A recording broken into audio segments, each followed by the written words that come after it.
In the afternoons, we actually got a pretty good breeze. I was impressed with that. It just felt good. And these are my 6 o'clock morning briefing. You can tell these guys are really up for it.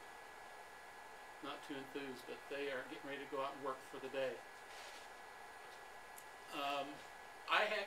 The water underneath my tent, this is my command post, the guy on the right's Dave Hunt. He was my second in command. He took over after I left, actually. I sat on that little box for 2 weeks. So when I got home, as soon as I got off the plane, my wife picked me up and took me to the chiropractor.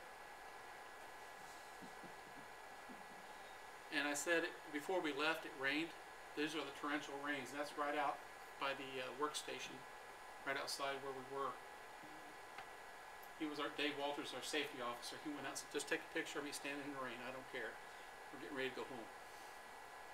Canadian checkpoint, as again, French Canadians, they spoke French, and I do not speak French, so I had to go in and say, when I had to go down there to give them information, we worked a lot together, well together. I had Interpol people coming in and seeing me and stuff, trying to share information, and these guys came in a couple times a week just to say, hey, we've got this information, let's share, and back and forth. We work together. Behind them, the Israeli camp, the wonderful Israelis. You can imagine waking up to 5 o'clock prayers, 5 o'clock in the morning, their prayers with their loudspeakers, as you've heard on TV and stuff. They woke the chickens up. I wanted to set up our speakers and play Born in the USA about 4:55, but they wouldn't let me do it. Give them a little Bruce Springsteen or something, I don't care. They wouldn't let me do it. I'm glad I didn't, because I probably would have gotten in trouble.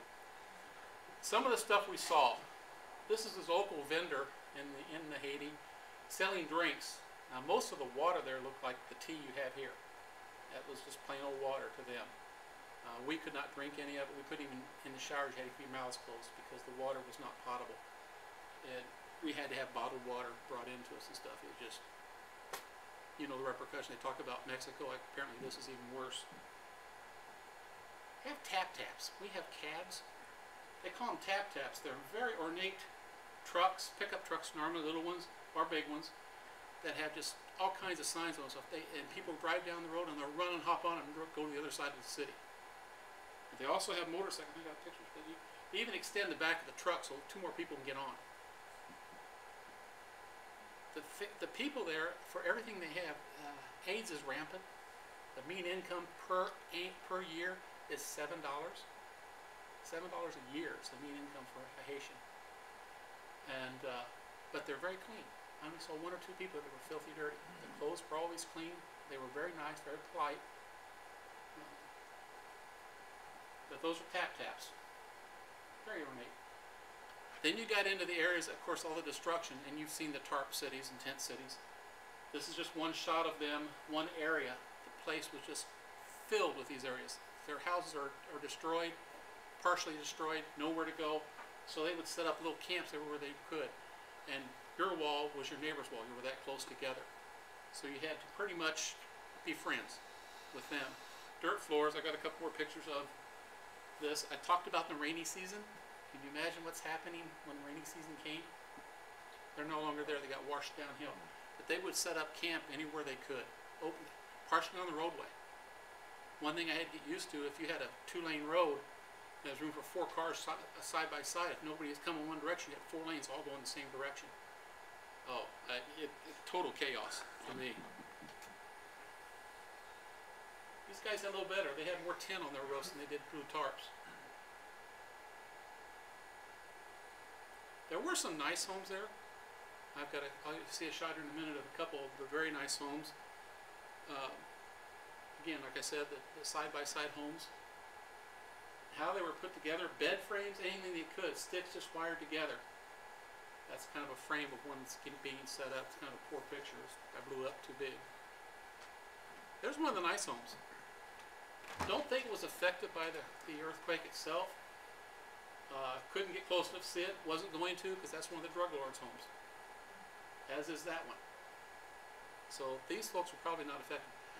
The actual villages and stuff, when they had to add on to a home, like us, we would spread out. They would build another layer on top of their house, another floor, without doing anything to the understructure, the foundation. They just would go right on top and build up again. So you had a lot of buildings that collapsed between other buildings. You had a lot of buildings that pancaked. The second floor would be down, third and fourth would be pancaked on top. But people would still be living in these homes, trying to live in them. They're concrete. It's not what we call concrete. You could take it and just crumble it in your hand. It was just a bunch of rock and sand. And I have a shot here with a rebar. We think of rebar as piping with striations on it to hold the concrete to it. Theirs is like a popsicle stick, just straight bar, no striations at all. You could take it like a popsicle stick and hit it, everything would just fall off. That's why they had a lot of damage to most of their buildings. People still living in these type of structures, trying to live, I should say. You can see this was another floor. It's all pancaked down.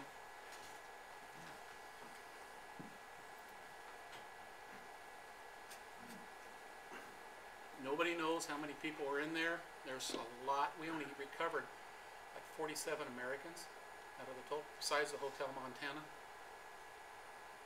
Garbage is laying around everywhere, and people picking through it to find something they could use for their home or whatever. And next person come through and pick through it the next day. It's very, very sad. The Hotel Montana, you heard about it, I think. That's where most of the Americans were. It was a very nice, lush resort on top of the mountain. This is a before picture, owned by two little old ladies, not as old as Dawn. The two girls, they both got out. One was stuck in the hotel for about a day and a half before they found her and got her out. But it's a very lush hotel. This area is actually a parking garage. You'll see this tower in a little bit. When we were there 2 months after the fact, there were 2 security guards that were in that parking garage that they couldn't get to yet because it's still unstable. There were people swimming in the pool when the earthquake hit. They survived. Everything came down around them.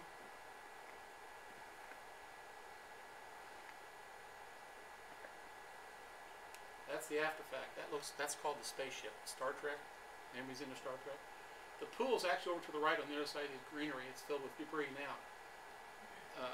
Everything just came down around everything. This is actually the hotel itself, the rubble. They're trying to dig through it and find people. The day I arrived is the day they found the last American in this debris. It was a very tedious process. If you ever tried to dig through concrete, it's a very tedious process because everything's just stuck together and just, it's more or less handwork. Got to dig it out by hand and load buckets and haul it away. That's the parking garage area underneath that area that I was talking about. And there's the rebar. See how I was talking about how straight it is and how no configuration, just like the bars on the chair and the pipes. Nothing to hold the concrete together. 3 days before I left Haiti to come home, I told Dave, who was going out every day, I said, "You're going to be in charge here. I haven't been out of this place for almost 2 weeks.